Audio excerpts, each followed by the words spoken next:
A Guerra dos Mil Anos finalmente alcançou o seu ponto mais sombrio. A Soul Society está à beira da destruição, seus guerreiros mais poderosos estão caindo um após o outro, e o inimigo capaz de desafiar o próprio destino avança sem encontrar nenhuma resistência. Mas em meio ao caos surge uma última esperança. Kurosaki Ichigo. Será que o novo poder do Ichigo é capaz de impedir o colapso de todos os mundos? Ou estamos testemunhando os momentos finais da Soul Society? Traições inesperadas, batalhas insanas, revelações chocantes e o confronto entre seres que ultrapassa qualquer limite de poder. Fala, jovens! Hoje, como prometido, vamos relembrar a segunda parte de Bleach Blood War. Prepare-se que a guerra está apenas começando.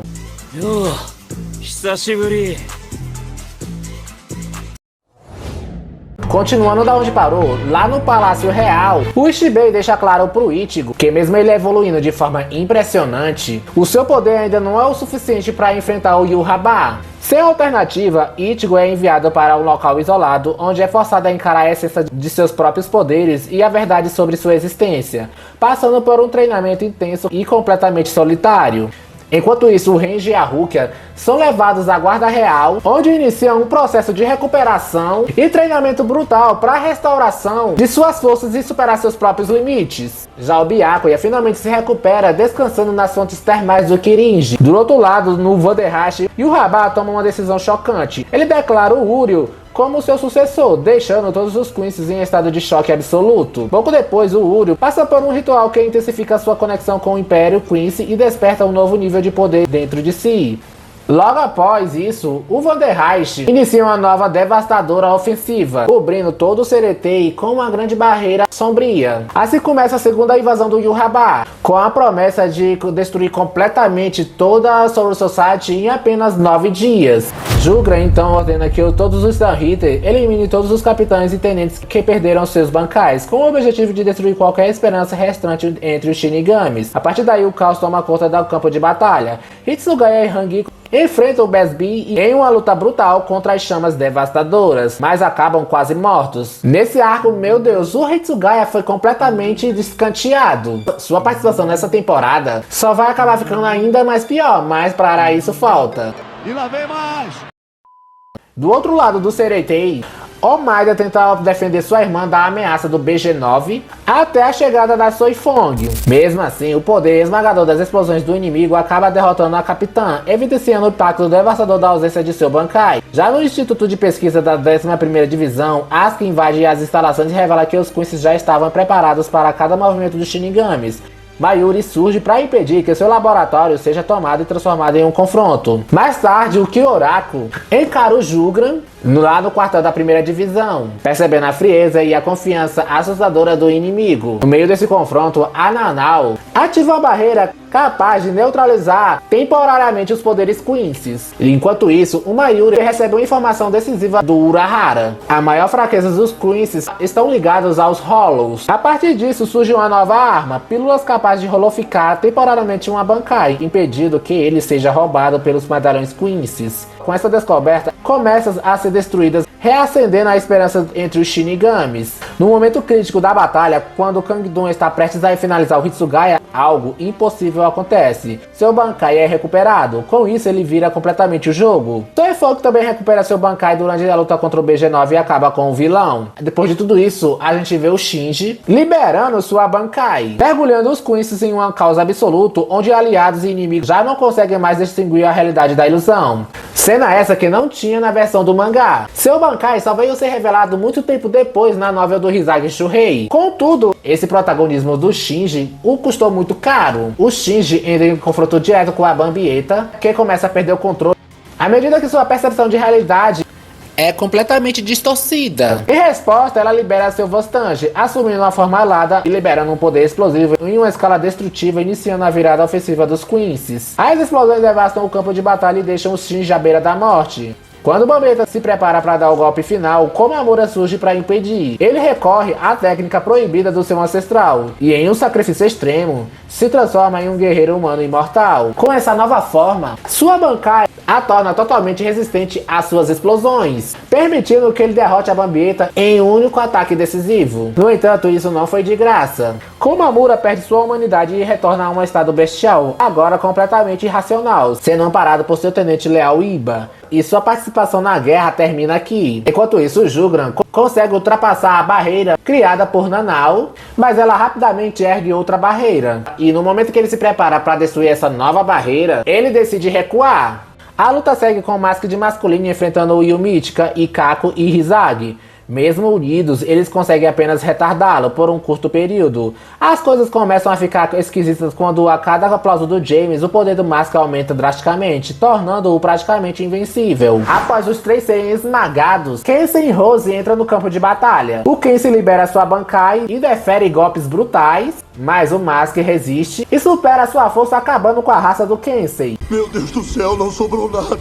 Em seguida, Rose ativa seu Bankai. Baseado em ilusões sonoras, porém o burro revela o ponto fraco de sua Bankai para o inimigo, fazendo com que ele arrancasse seus próprios tímpanos para anular o efeito e contra-atacar com um flash de luz, deixando Rose com um buraco no meio da barriga. E essa derrota foi muito merecida, convenhamos. Deus, o que foi que eu fiz com minha vida, Jesus?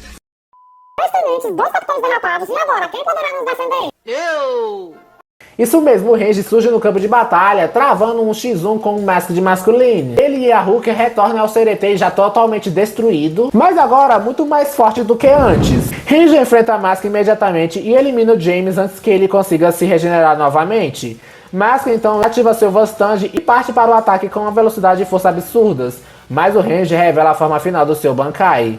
Com a nova forma de sua Bankai, ele domina completamente o inimigo e reduz o Mask de masculino às cinzas total. E em paralelo a isso, o Ichigo, após completar seu treinamento no Palácio Real, ele desce para Soul Society. Nesse meio tempo, a Rukia enfrenta o Asnot, uma luta muito aguardada pelos fãs, como outra que será o auge da temporada. Mas dessa a gente fala daqui a pouquinho. A Asnot utiliza o medo como arma para paralisá-la psicologicamente. No entanto, ela desperta o verdadeiro potencial do seu Shikai aprimorado, alcançando o zero absoluto e neutralizando completamente o poder do inimigo.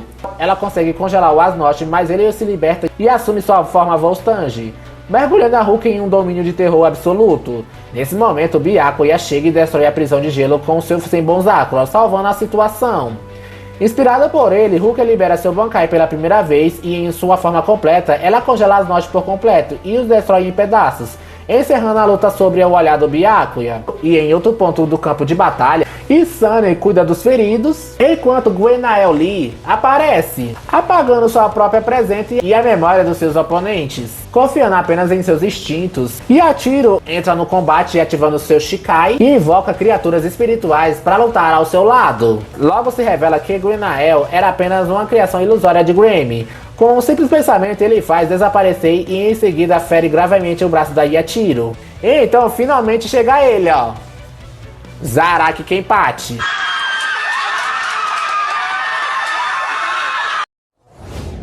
Mas antes de prosseguir, eu preciso da sua ajuda.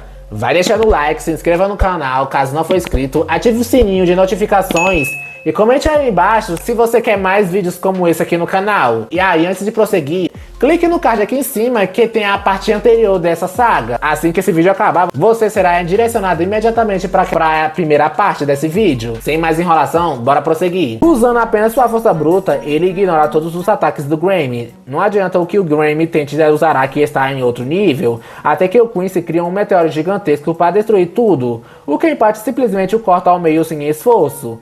Desesperado, Grammy tenta imaginar a própria força do Kenpachi para vencê-lo, mas acaba sendo vítima do próprio poder que criou. Seu corpo não suporta a imaginação e colapsa, desaparecendo completamente. Após o fim dessa batalha, o Zaraki permanece no meio dos escombros, todo estrupiado. Até porque não é todo dia que a gente parte um meteoro ao meio, né? Tem que dar um desconto pro Zaracão. Descansar, né? Que o cara não é de ferro. Mas com isso, ele é surpreendido com um ataque elétrico da Candice, que explode tudo sobre ele. Logo em seguida, Liu Totô, Menina e Gisele chegam ao campo de batalha. Em conjunto, as 4 Zetanritas executam um ataque coordenado de enorme destruição. soterrando os Araques sob uma avalanche de escombros, e elas acreditam que finalmente o derrotaram. Mas antes que qualquer sensação de vitória dure, uma pressão espiritual absurda toma conta de tudo ao redor. O Ichigo finalmente chega no campo de batalha. Ele surge diante das Stun Hitters, mudando completamente a atmosfera da guerra, enquanto os Araki permanece gravemente ferido ao fundo. A luta passa a girar em torno do Ichigo. As Stun Hitters atacam novamente sem hesitar, mas mesmo com seus poderes combinados, são facilmente superados por ele. Nesse momento, outros inimigos como Bass Beast também aparecem para enfrentá-lo. E é então aí que o verdadeiro plano do Yurabá começa a ser revelado. O Rei Quincy já havia previsto o retorno do Ichigo e utilizou seu poder para romper a barreira que protegia o céu da Soul Society. Os Stun Hitters ali presentes tentam impedir a perseguição do Ichigo contra o Yurabá, mas o Renji e os outros Shinigami surgem no momento exato para ajudá-lo a avançar. E ao ver o Uryu ao lado do inimigo, Ichigo exige uma resposta. Porém, o Uryu apenas fica em silêncio, frio e completamente decidido. Sem aviso, o Ishida dispara uma enxurrada de flechas espirituais diretamente contra o Ichigo.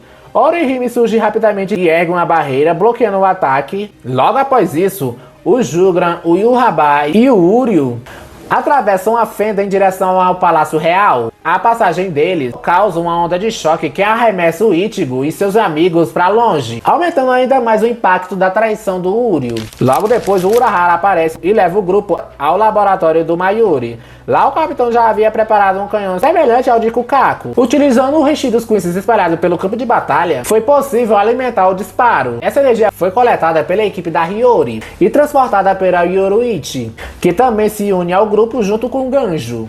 E em seguida todos partem rumo ao palácio. No campo de batalha, Renji Hulk enfrenta o Bass B em uma batalha intensa marcada por provocações e pelo poder destrutivo de suas chamas.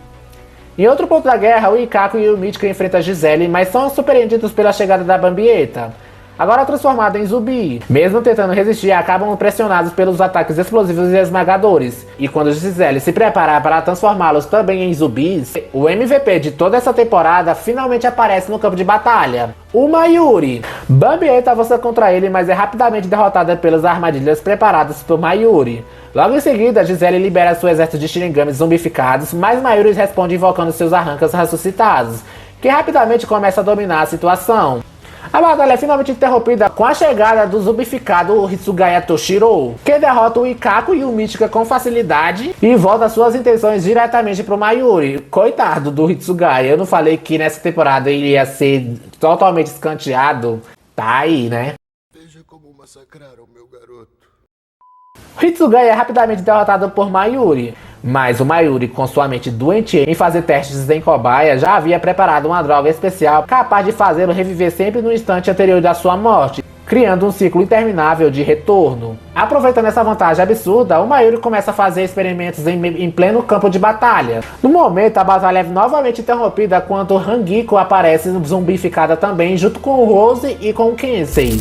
Com sua mente estratégica, Mayuri consegue assumir o controle desses antigos aliados e os incorpora ao seu próprio exército, virando o jogo ao seu favor. E em seguida, em outro momento, a gente é levado a um flashback de séculos atrás, onde um jovem Yurabá encontra o Ishibei. Sem esforço algum, o Ishibei bloqueia seus ataques e revela uma verdade crucial. Enquanto o Rei das Almas existir, o poder do All Might permanecerá selado. E de volta ao presente, Yurabá, Jugran e Ishida atravessam as camadas do Palácio Real até chegar finalmente às plataformas principais da cidadela, onde são recebidos pela Senjumaru. Nyazol surge para enfrentá-la, mas Senjumaru elimina o inimigo em segundos, costurando seu corpo com precisão absoluta usando suas agulhas. E em seguida, Yurabá revela sua guarda de elite: Lily Barro, Gerard Valkyrie, Pernida e Asknek Levar. Logo após essa apresentação, Lily Barro parece ter derrotado Senjomaru, mas tudo não passava de uma ilusão cuidadosamente planejada. A estrutura da plataforma e os guardas eram apenas iscas, e o verdadeiro Palácio Real se revela, junto da verdadeira Guarda Real. Nimai avança o verdadeiro poder da Divisão Zero, derrotando a Elite Quincy com facilidade impressionante. Mesmo assim, Yurabá mantém a calma e consegue escapar das armadilhas. Jugre e Ishida entram em confronto direto com a Guarda Real, enquanto Asuka envenena Nimaya. Convicto de sua vantagem, Asuka acaba sendo surpreendido quando Kirinji altera o fluxo do combate usando suas águas curativas de suas fontes termais, revertendo completamente a situação. Tudo isso que eu acabei de citar e muito mais que não dá pra falar aqui porque o vídeo acabaria ficando muito longo, nunca foi mostrado no mangá. Lá a Divisão Zero já aparece derrotada e a Elite Queen simplesmente segue pro Palácio Real. Mas aqui a gente teve um destaque mais que merecido em cima da Divisão Zero. Essa cena e várias outras que foram modificadas na animação acaba corrigindo muita coisa que ficou mal explicada no mangá. Enquanto isso, Yūrabá encara Ishibei em um confronto direto. Ishibei inicia um ataque, esmagando o inimigo com uma força colossal e em seguida apagando seu nome, enfraquecendo sua existência. De volta à Soul Society, Yūrabá começa a absorver os poderes de todos os Stanhitters caídos. Essa energia retorna a ele, restaurando sua força e elevando sua guarda de elite a um nível ainda mais assustador. Percebendo a gravidade da situação, Nimaya, Rikifune e Kirinji sacrificam seus próprios corpos para liberar totalmente o poder da guarda real. Com isso, Senjomaru desperta seu Bankai. Uma gigantesca tapeçaria se espalha pelo campo de batalha, reescrevendo a realidade e aprisionando cada Queen em um destino inevitável. A guerra se aproxima do seu ponto mais crítico quando Ishibei libera seu Bankai, Shirafuji Shimonji, capaz de reescrever completamente a existência do Yūrabá. E para terminar a temporada com chave de ouro, com um poder avassalador, o Ishibei o derrota e o arremessa para fora do Palácio Real, deixando o Rei Quincy aparentemente sem saída. Mas mesmo com essa vitória, tudo ainda está longe do fim.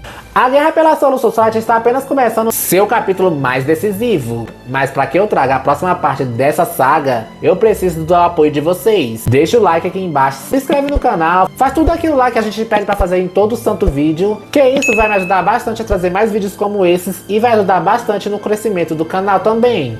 Eu te vejo na terceira parte dessa saga. Valeu, falou!